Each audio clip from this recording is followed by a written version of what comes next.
నాకెందుకు ఈ కల వచ్చింది? ఉదయం లేవగానే ఒక్కోసారి కలలు ఏయో చెబుతున్నాయి.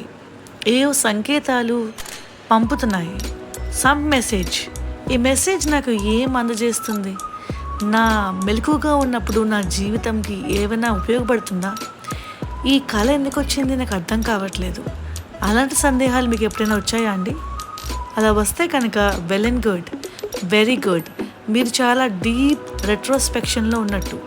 ఎవ్రీడే మార్నింగ్ నైట్ మీకు వచ్చిన కళ ఏంటి, ఆ కళ మీకు ఏం నేర్పుతుంది అని చెప్పి తెలుసుకోవాలనుకుంటే మనం మరిన్ని థింగ్స్ ఎక్కువగా డీప్గా వెళ్దాము. చూస్తూ ఉండండి.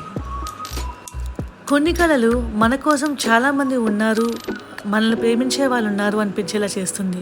కొన్ని కళలు అరే నేను ఎలాంటి అదృష్టానికి నోచుకోలేదు కదా అనిపిస్తుంది. సో ఏదేమైనా కళ కూడా ఒక కర్మ లాంటిదే. మనం రాత్రి పడుకున్న 8 గంటలు రకరకాల ఆలోచనలకు లోనవుతాం. ఒక సినిమా చూసినట్టు కానీ టికెట్ కూడా కొనుక్కోకుండా కళ్ళు మూసుకున్నప్పుడు ఒక డిఫరెంట్ లోకానికి వెళ్తాం.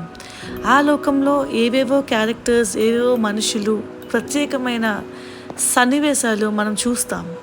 మార్నింగ్ లేచాక అదే నేను ఇక్కడున్నాను, రియాలిటీలో అది కళ అన్నమాట అని చెప్పి అనుకుంటాం.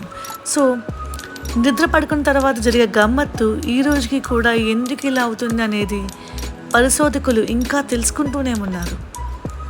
మనం మాత్రం ఎంతో కొంత విశ్లేషణ చేసి ఏంజల్ నంబర్స్ ఏంటి, డ్రీమ్ ఇంటర్ప్రిటేషన్స్ ఏంటి తెలుసుకోవడానికి ట్రై చేస్తున్నాం. అయితే ఇలాంటివి కొన్ని రిక్వెస్ట్ వచ్చాయి నాకు. ఎలాగా అంటే 5555 నెంబర్ నాకు కనిపిస్తుంది, దాని గురించి మీరు కొంచెం ప్రత్యేకంగా చెప్తారా? ఎస్పెషల్లీ 1111 నెంబర్ మీరు ఎప్పుడైనా గమనించారా అండి? ట్విన్ ఫ్లేమ్ నెంబర్ అంటారు.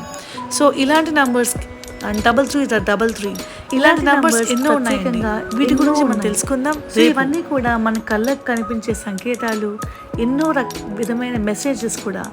సో ఏంజల్స్ మనతో మాట్లాడుతూ కూడా కన్వే చేస్తున్న మెసేజెస్ కింద తీసుకోవచ్చు. వీటి గురించి మరింత తెలుసుకుందాం రేపటి ఎన్చాంటింగ్ టారోలో. చూస్తూనే ఉండండి.